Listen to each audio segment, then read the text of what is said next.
My footsteps echoed through the ancient cathedral, each sound reverberating in the high vaults as if the very structure were whispering forgotten secrets. I am Father Antonio, and what I have to tell is not a simple tale of faith or redemption. This is a dark confession of how I was seduced by forces beyond comprehension, led down paths of darkness and despair. It all began with a series of inexplicable events that began to plague our small community. Candle lights flickering without wind, murmurs with no apparent source filling the night's silence, and a chilling cold that seemed to emanate from the very stones of the church. As the spiritual leader, I felt responsible for confronting these phenomena, to protect my flock from whatever was infiltrating our sacred refuge. It was on one of these nights, while reciting my usual prayers at the altar, that I noticed something different. The candlelight seemed to be swallowed by shadows that did not correspond to any tangible object. A shiver ran down my spine, but I refused to yield to fear. I continued to pray, my words becoming a shield against the unknown. Then I saw him for the first time. A hooded figure, almost indistinguishable from the darkness around him, emerged at the back of the nave. His eyes, two burning embers, pierced me with an intensity that made me doubt my own sanity. It seemed he absorbed all the light around him, a vacuum of pure darkness. "Who are you?" My voice came out weaker than I would have liked, but I held my ground.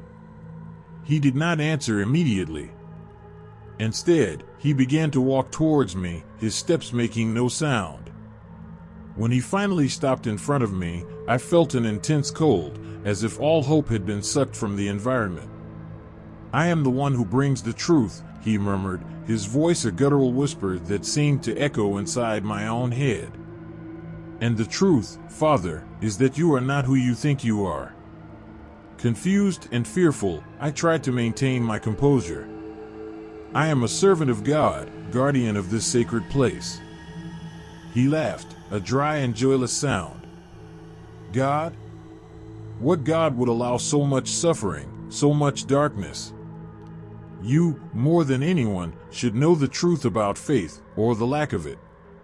With these words, he extended his hand, and before I could react, touched my forehead with a cold finger.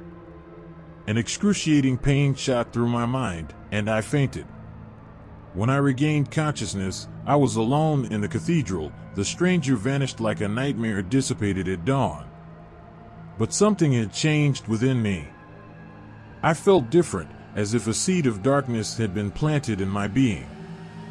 In the days that followed, I tried to continue with my responsibilities.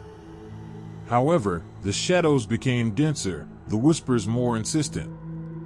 More and more, I found myself drawn to isolated places in the church, where I could feel the presence of that dark figure.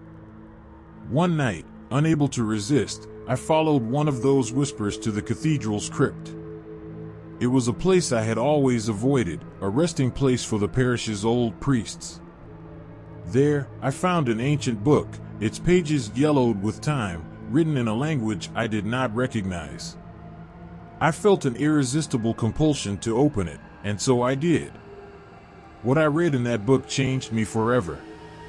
There were rituals and invocations, words of power and curse. I felt the darkness taking deeper root in me with each syllable I pronounced. As I read, a presence began to form around me, an invisible but palpable entity. "You understand now, Father," the guttural voice whispered again. "Faith is a lie. Only darkness is eternal." I tried to resist, but each attempt was weaker than the previous. Finally, I gave in completely. The entity took hold of me, and I felt my spirit being pushed into the depths, a mere observer in the prison of my own mind. The following weeks were a blur of rituals and sacrifices. The community began to notice changes in me, but attributed them to stress and the weight of responsibility. Few dared to question, and those who did, well, they were no longer among us to tell. Then came the night of the blood moon. The church was deserted except for me and the presence that now dominated my being. I performed the final ritual, the one that promised complete fusion with the entity. As the victim's blood flowed down the altar, I felt a wave of power and darkness consuming me. The nights in the cathedral became an eternal nightmare of darkness and whispers. I, or what was left of me, watched as a prisoner in my own body while the entity controlled every movement, every decision. There were no more prayers, only macabre rituals, and the pews once filled with the faithful were now adorned with profane symbols and relics of horror. The entity, which I now called the Whisper, seemed to delight in the corruption of the sacred. It forced me to seek more victims, to satiate its insatiable thirst for suffering and despair. The city around began to wither, as if life itself was being drained by this malevolent presence. Houses were abandoned, shops closed, and the population dwindled daily. The few who remained became pale and weak, their eyes reflecting constant fear.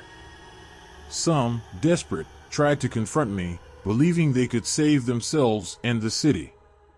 Poor souls, they did not understand the true nature of the evil they faced. One particularly dark night, a group of villagers armed with torches and improvised weapons invaded the cathedral.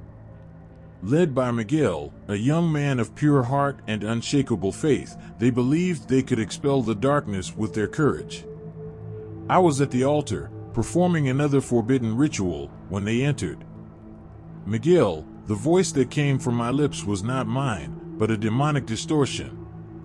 "Do you really think you can stop me?"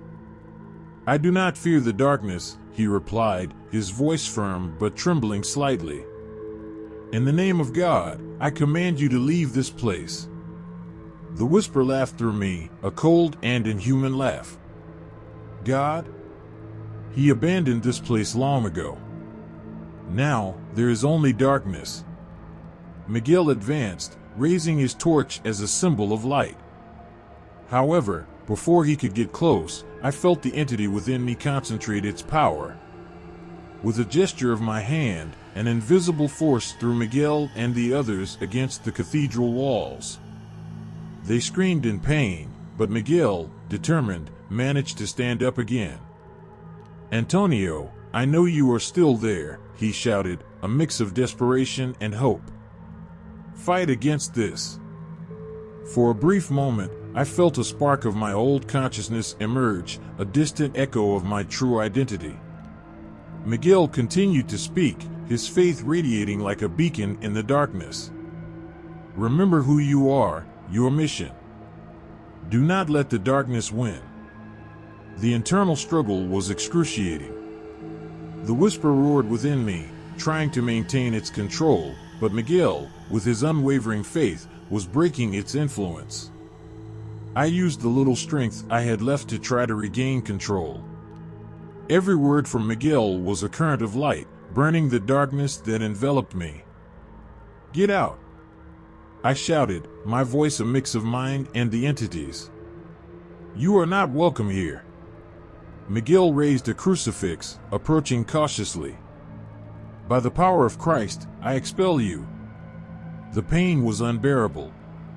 It felt like I was being torn apart.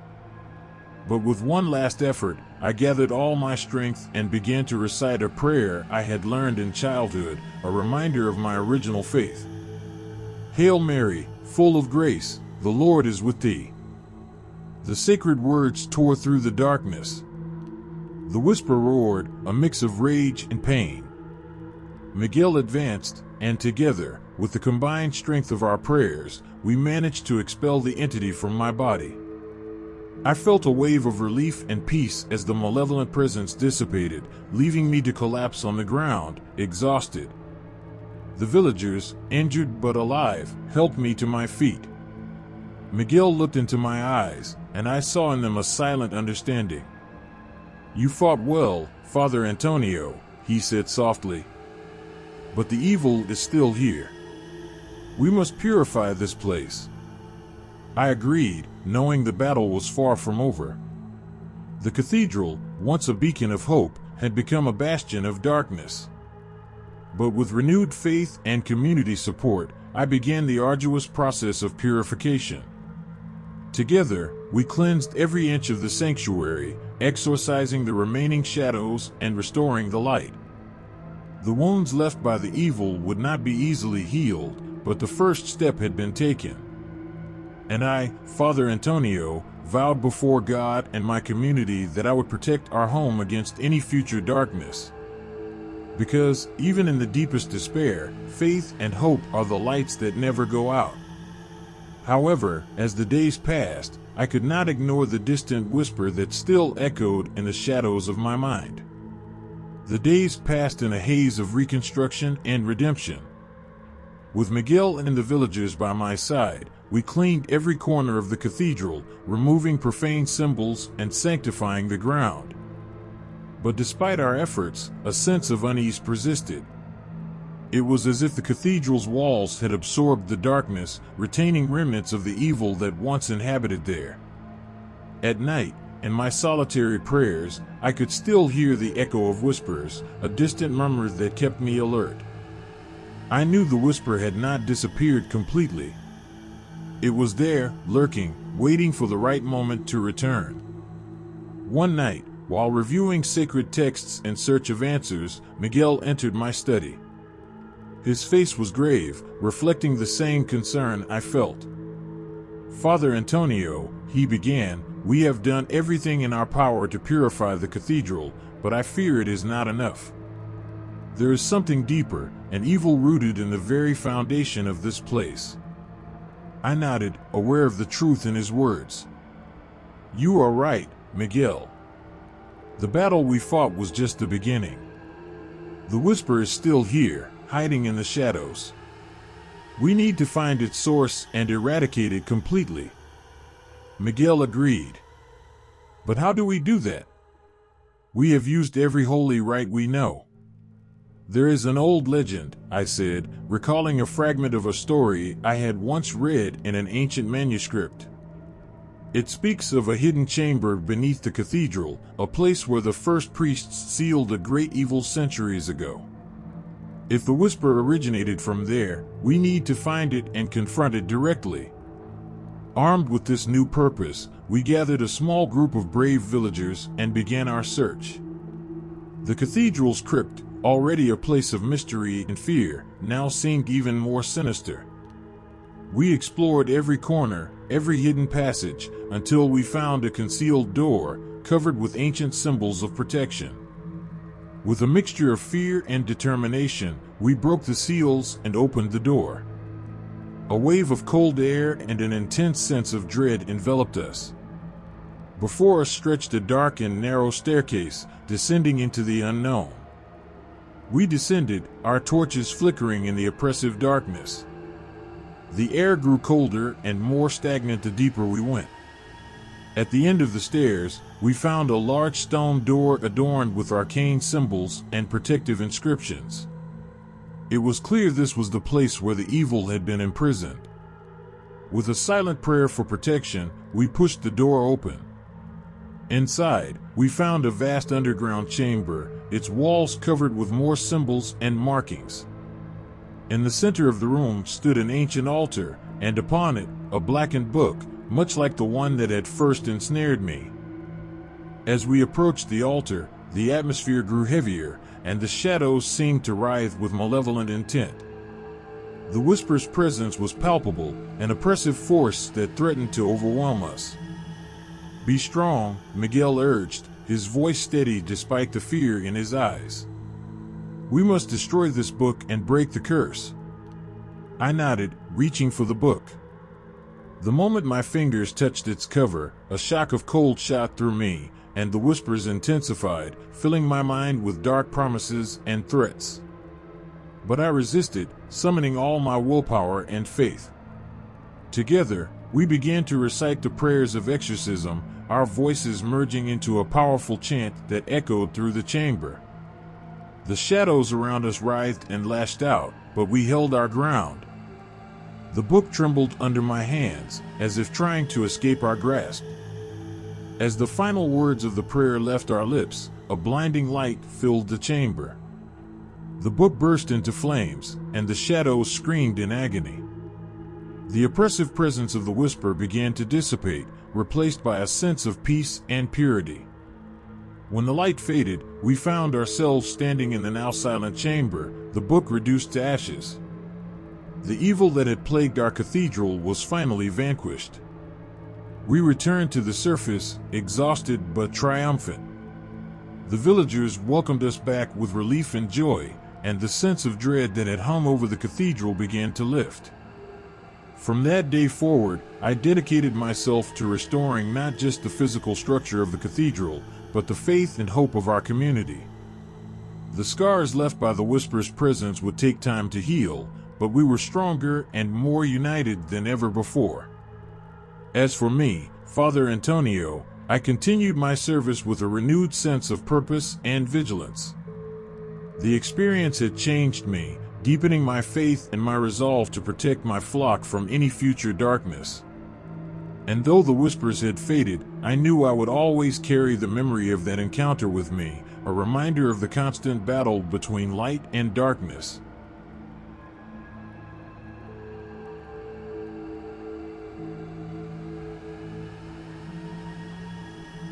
I was a nun at the convent of Santa Maria das Lágrimas, an isolated place atop a hill, surrounded by a dense and ancient forest. My name is Sister Helena, and I always felt a deep attraction to monastic life, seeking peace and purpose in serving God. The convent had a serene atmosphere, but there was always something that unsettled me about that place. There were whispers among the sisters about the convent's dark history, but I never paid much attention to them. I thought they were just superstitions and old legends. Everything began to change when Sister Caterina, one of the younger and more vibrant nuns, disappeared. Caterina was a dedicated novice and always punctual. Her disappearance deeply shook all of us. It was a cold and rainy night when I noticed she was not in the chapel for evening prayers. We thought she might be ill or resting in her room, but when I went to look for her, I found her room empty and tidy, as if she had never been there. Her bed was perfectly made, and her clothes were neatly folded on the chair. Unease began to take hold of all of us. The older sisters, especially Sister Angelica and Sister Matilda, started telling stories about an ancient curse that haunted the convent. They said that many years ago, a novice had been sacrificed in a pagan ritual, and since then, her vengeful spirit roamed the halls seeking revenge. I never believed in ghosts or vengeful spirits, but that night, something changed within me. I went to the chapel to pray and seek guidance. The chapel was dark and silent, with only the flickering light of candles illuminating the icons and the altar. I knelt before the Virgin Mary and began to pray, but a strange feeling overcame me.